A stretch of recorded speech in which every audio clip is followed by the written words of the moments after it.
요한복음 4장. 예수님과 사마리아 여인. 바리새인들은 예수님께서 요한보다 더 많은 사람을 제자로 삼고 세례를 준다는 소문을 들었습니다. 그러나 사실 예수님께서 직접 사람들에게 세례를 주신 것이 아니라 제자들이 세례를 준 것이었습니다. 예수님께서는 바리새인들이 자기에 대하여 이야기하고 있다는 것을 아시고 유대를 떠나 다시 갈릴리로 가셨습니다. 갈릴리로 가려면 사마리아 지방을 거쳐가야만 했습니다. 예수님께서는 사마리아에 있는 수가라는 마을로 들어가셨습니다. 이 마을은 야곱이 자기 아들 요셉에게 주었던 밭에서 그리 멀지 않은 곳에 있었습니다. 그곳에 야곱의 우물이 있었습니다. 예수님께서는 오랜 여행으로 피곤하여 그 우물가에 앉으셨습니다. 그때가 대략 정오쯤이었습니다. 사마리아 여자 한 사람이 물을 기르러 나왔습니다. 예수님께서는 그 여자에게 내게 마실 물 좀 주시오 라고 말씀하셨습니다. 이 일이 일어날 즈음 예수님의 제자들은 먹을 것을 사러 마을로 내려가고 그 자리에 없었습니다. 사마리아 여자는 예수님께 당신은 유대 남자고 나는 사마리아 여자인데 어떻게 나에게 마실 것을 달라고 할 수 있습니까? 라고 말했습니다. 당시 유대인들은 사마리아 사람들과 상종을 하지 않았습니다. 예수님께서는 그 여자에게 이렇게 대답하셨습니다. 당신이 하나님께서 주시는 선물이 무엇인지 또 내게 마실 것을 달라라고 말하는 사람이 누구인지 알았더라면 오히려 당신이 그 사람에게 구하였을 것이고 그러면 그가 당신에게 생명의 물을 주었을 것이요. 그 여자가 말했습니다. 선생님, 당신에게는 물 기를 도구도 없고 이 우물은 매우 깊은데 어디서 그 생명의 물을 구한단 말입니까? 당신이 우리 조상 야곱보다 더 큰 분이라는 말씀이십니까? 야곱은 우리에게 이 우물을 주신 분입니다. 그분도 친히 이 우물에서 물을 길러 마셨고 그분의 아들들과 가축들도 그렇게 했습니다. 예수님께서는 이 물을 마시는 사람은 다시 목마를 것이요. 그러나 내가 주는 물을 마시는 사람은 누가 되었던 간에 영원히 목마르지 않을 것이요. 내가 주는 물은 그 사람 안에서 계속 솟아나 영원한 생명을 가져다주는 우물이 될 것이요 라고 대답하셨습니다. 사마리아 여자는 예수님께 선생님, 저에게 그런 물을 주셔서 제가 다시는 목이 마르지 않을 뿐더러 물을 기르러 여기까지 오지 않게 해주십시오 라고 말했습니다. 예수님께서는 그 여자에게 가서 당신 남편을 불러 이리로 데려오시오 라고 말씀하셨습니다.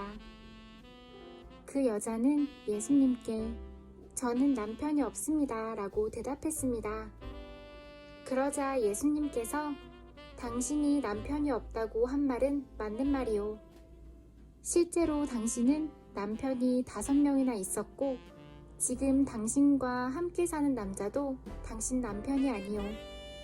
당신이 방금 전에 말한 것은 틀린 말이 아니었소 라고 말씀하셨습니다. 그 여자는 선생님, 제가 보기에 선생님께서는 예언자이십니다. 우리의 조상들은 이 산에서 예배하였으나 유대인들은 예배할 수 있는 유일한 장소는 예루살렘에 있다고 주장합니다. 라고 말했습니다. 예수님께서 이렇게 말씀하셨습니다. 여인이여, 나를 믿으시오.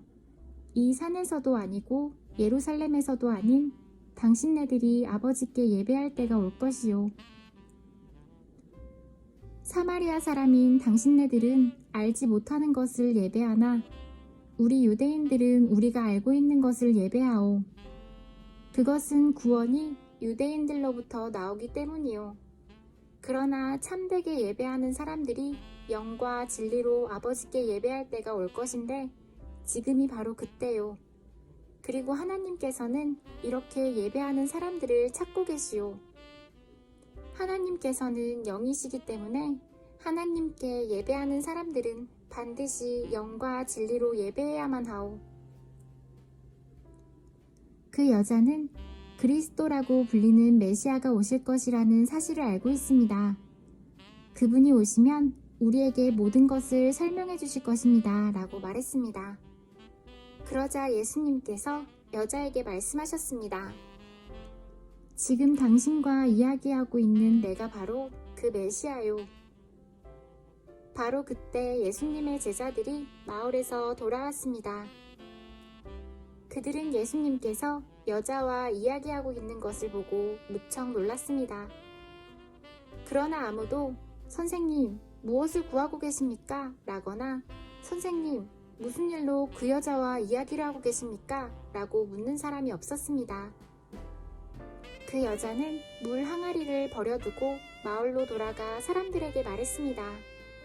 여러분, 이리 와서 내 과거의 일을 다 말해준 사람을 한번 보세요. 이분이 메시아가 아닐까요? 그러자 사람들이 마을에서 나와 예수님께로 왔습니다. 그 사이 제자들은 예수님께 선생님, 음식을 좀 드시지요 라고 청했습니다. 그러나 예수님께서는 나에게는 너희들이 알지 못하는 먹을 음식이 있다 라고 대답하셨습니다.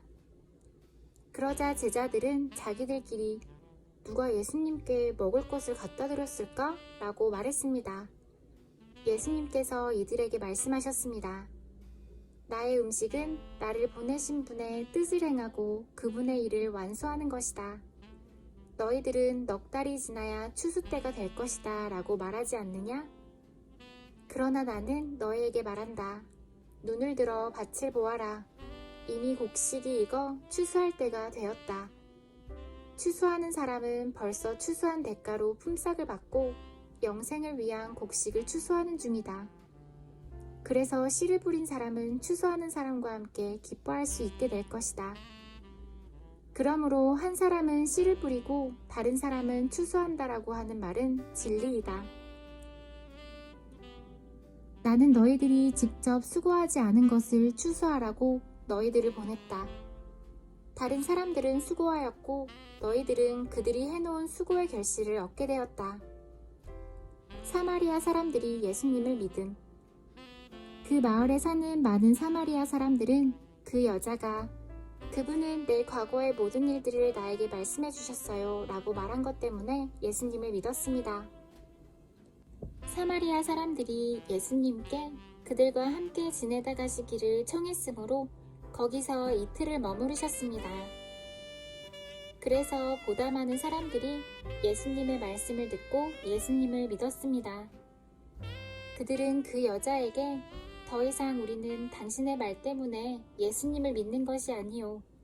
우리가 이제는 예수님의 말씀을 직접 들었고 이분이 참으로 세상의 구세주라는 사실을 알았기 때문에 믿는 것이요 라고 말했습니다. 왕의 신하의 아들을 고치심. 이틀 후에 예수님께서는 그곳을 떠나 갈릴리로 가셨습니다. 전에 예수님께서는 예언자가 자기 고향에서는 존경을 받지 못한다고 직접 말씀하신 적이 있습니다. 예수님께서는 갈릴리에 도착했을 때 그곳 사람들은 예수님을 환영했습니다. 왜냐하면 그 사람들은 유월절에 예루살렘에서 예수님께서 하신 모든 일들을 보았으며 또한 자신들도 유월절에 그곳에 있었기 때문입니다. 예수님께서는 갈릴리 가나를 또 방문하셨습니다. 이곳은 예수님께서 물로 포도주를 만드셨던 곳입니다. 이곳에는 높은 지위를 가진 왕의 신하 한 사람이 살고 있었습니다. 그 신하의 아들은 병에 걸려 가버나움에 있었습니다. 왕의 신하는 예수님께서 유대 지방에서 갈릴리로 오셨다는 소식을 듣고 예수님께 찾아가 가버나움으로 오셔서 자기 아들을 낫게 해달라고 간청하였습니다. 그 신하의 아들은 거의 죽기 직전에 있었습니다. 예수님께서 왕의 신하에게 말씀하셨습니다. 너희는 표적과 기이한 것들을 보지 않으면 전혀 믿으려 하지 않는다. 그 신하가 말했습니다. 선생님, 제 아들이 죽기 전에 가버나움으로 오십시오. 예수님께서 대답하셨습니다. 가시오. 당신 아들은 살 것이오. 그 사람은 예수님께서 자기에게 하신 말씀을 믿고 집으로 갔습니다. 그 사람은 집으로 가는 도중에 자기의 하인들을 만나 자기 아들이 살아났다는 소식을 들었습니다.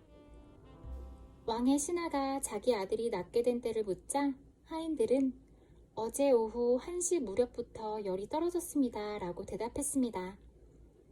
아이의 아버지는 그때가 바로 예수님께서 당신 아들은 살 것이요 라고 말씀하신 그 시각과 정확히 일치한 것을 알고 자기와 그 집의 모든 사람이 예수님을 믿었습니다. 이것은 예수님께서 유대에서 갈릴리로 오신 후 행하신 두 번째 표적이었습니다.